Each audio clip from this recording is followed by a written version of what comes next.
Let me ask you something that most people heading into retirement have never seriously thought about. What if one of the largest financial assets you will ever hold in your lifetime has nothing to do with property, savings accounts, or investment portfolios? What if it is something you have quietly been building for your entire working life?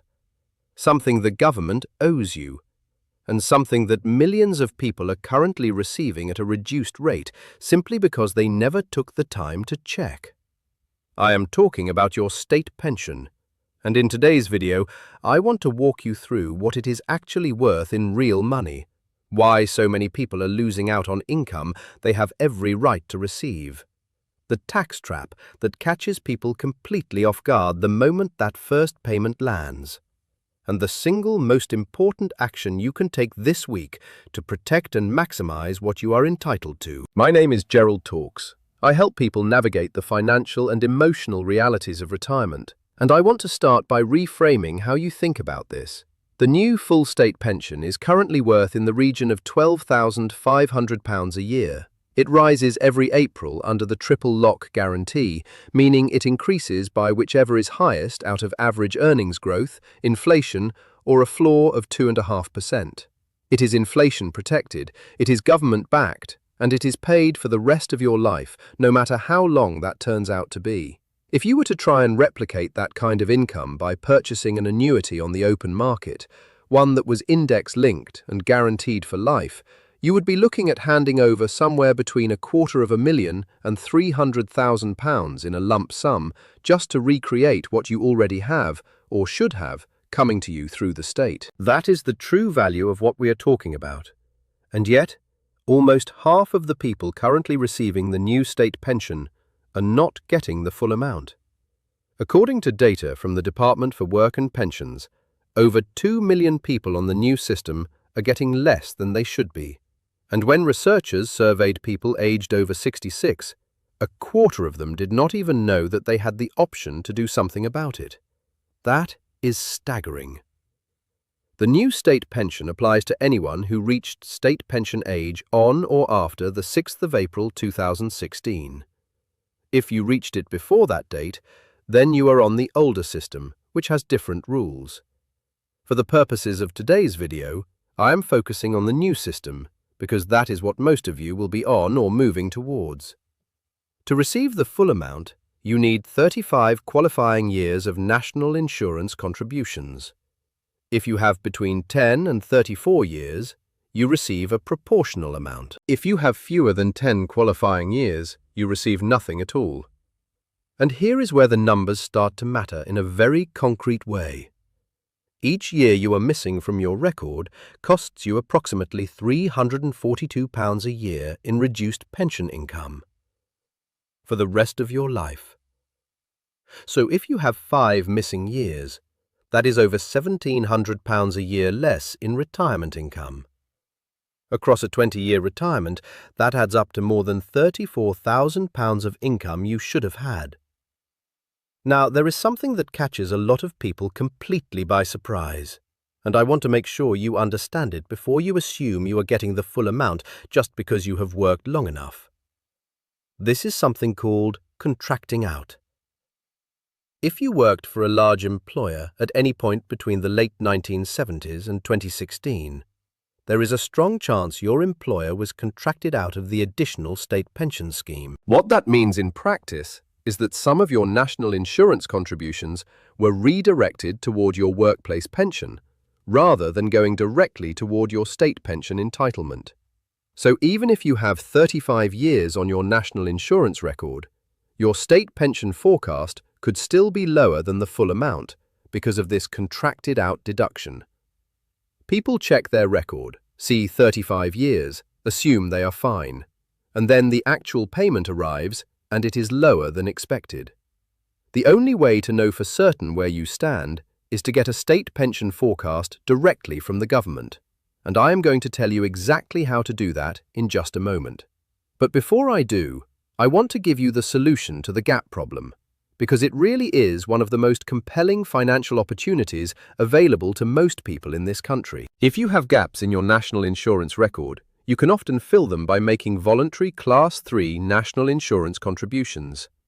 The current cost to buy one full qualifying year is around £824. And what does that £824 get you?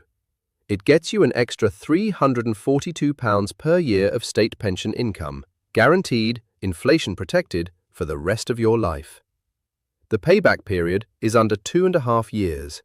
After that, every single year is pure additional income on top of what you paid.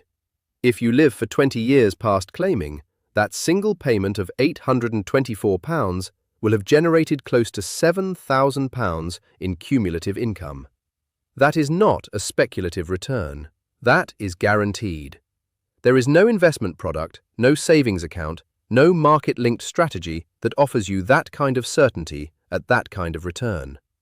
Now, there are two important caveats. If you already have 35 qualifying years and were never contracted out, then buying additional years will not increase your pension further. You are already at the maximum. And the window for buying back years is typically limited to the previous 6 tax years. So the sooner you look into this, the better.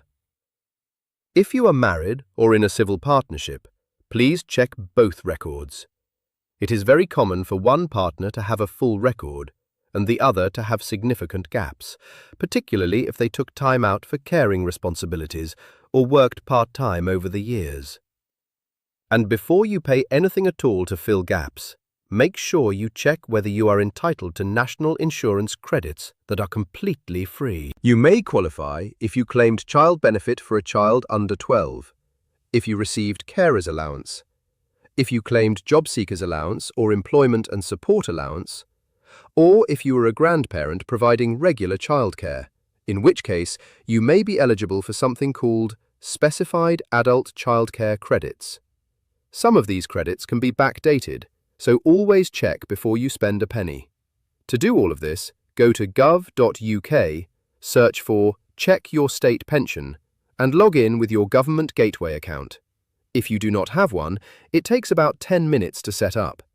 Once you are in, you will be able to see your current forecast, your full national insurance record year by year with any gaps clearly flagged, and crucially, which gaps you can still fill and what it would cost you to do so. This is the single most important action I want you to take after watching this video. Now I want to talk about something that genuinely blindsides people, and that is the tax situation around the state pension, because there is a widespread misunderstanding here that costs people money. The state pension is taxable income. It always has been. But it is paid gross, meaning no tax is deducted before it arrives in your account. What happens instead is that HMRC adjusts the tax code on your other income sources, usually your private pension drawdown, to collect the tax it is owed. So the state pension lands looking tax-free when it absolutely is not, and the impact of that on your overall tax position can be significant. The full new state pension is roughly £12,500 a year. The personal tax-free allowance is £12,570. That means your state pension alone will consume virtually your entire personal allowance in one go. Every other pound of income you receive on top of that, whether it is pension drawdown, savings interest, rental income, or any other source, becomes immediately taxable from the very first pound. And if you have multiple income sources layering on top, the effective tax rate can climb quickly into territory that surprises people badly. This is why what happens in the years before you reach state pension age is so important. If you retire at 60 or 62, and the state pension does not begin until 66, you have a window of several years where your personal allowance and your basic rate tax band are wide open. That is an opportunity to draw income from your private pension at very low effective tax rates. You can take pension tax-free cash in stages. You can use the low-income years to rebalance investments in your general investment account while minimizing capital gains tax. You can smooth your income across those years so that when the state pension eventually arrives and stacks on top, you have already drawn down efficiently and the tax impact is manageable. This approach is called income smoothing, and it is one of the most powerful things you can do in your retirement planning. The goal is simple. Do not wait until all your income sources collide in a single tax year. Use the quiet years before the state pension kicks in to draw income as efficiently as possible. Now, you do have the option to defer your state pension, meaning you can delay taking it past state pension age in exchange for a higher weekly payment when you eventually do claim. The increase is around 1% for every 9 weeks of deferral, which works out at approximately 5.8% per year. That sounds attractive on the surface, but the break-even point is important to understand. If you defer for 1 year, you give up roughly £12,000 of pension income during that year. In return, your annual payment increases by around £695 from then on. At that rate, it takes approximately 17 years to recover what you chose not to take. So, if you defer at 66, you do not financially break even on that decision until you are around 84. For most people who have already stopped working and genuinely need the income, deferring makes very little sense. Claiming immediately, and if you do not need it immediately, placing it into an ISA or following a structured income strategy will often outperform the deferral uplift over time. Deferral can make sense in specific situations. If you are still working beyond state pension age and are already paying higher rate tax, then claiming on top of your salary would push you further into that bracket, and delaying may avoid that hit. If you have very strong health and a realistic expectation of a long retirement, the maths do eventually work in your favor. But for most people, the right answer is to claim as soon as you are eligible, use the income wisely, and plan your tax position in advance. I want to briefly address something I hear constantly from people watching these kinds of videos, and that is the fear that the state pension simply will not be there by the time they reach it, or that it will be means-tested, or that the triple lock will be quietly dismantled. I understand where that skepticism comes from. The state pension age has already moved.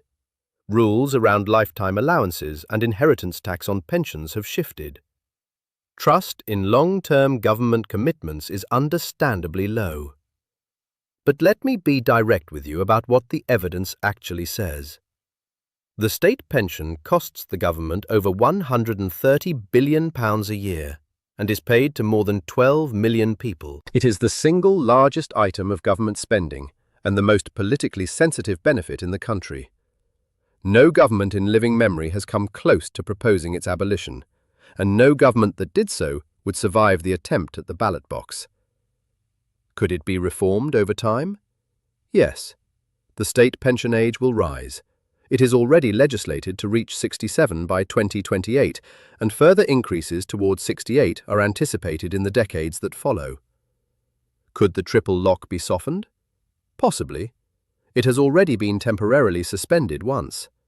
A future government may convert it to a double lock, or adjust how the earnings measure is calculated. But even a simple inflation link would still mean a rising, protected income stream that most private savings cannot replicate. Could there be forms of stealth taxation that eat into its real value at higher income levels? That is already happening with the personal allowance freeze. But the answer to all of that is not to ignore the state pension or treat it as worthless. The answer is to plan around the reality of what it is and what it may become. Maximize your entitlement now while you still can. Build private retirement income alongside it so it enhances your retirement, rather than being the only thing keeping it afloat. Treat it as the foundation layer of your income, and build everything else on top of that foundation. Cynicism about the state pension feels sophisticated, but it is actually expensive. People who convince themselves it will not be there stop checking their record, stop filling gaps, and stop planning their tax strategy around it.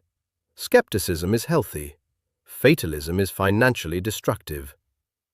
Let me close with the 5 most common mistakes I see people make with their state pension, so you can avoid every single one of them.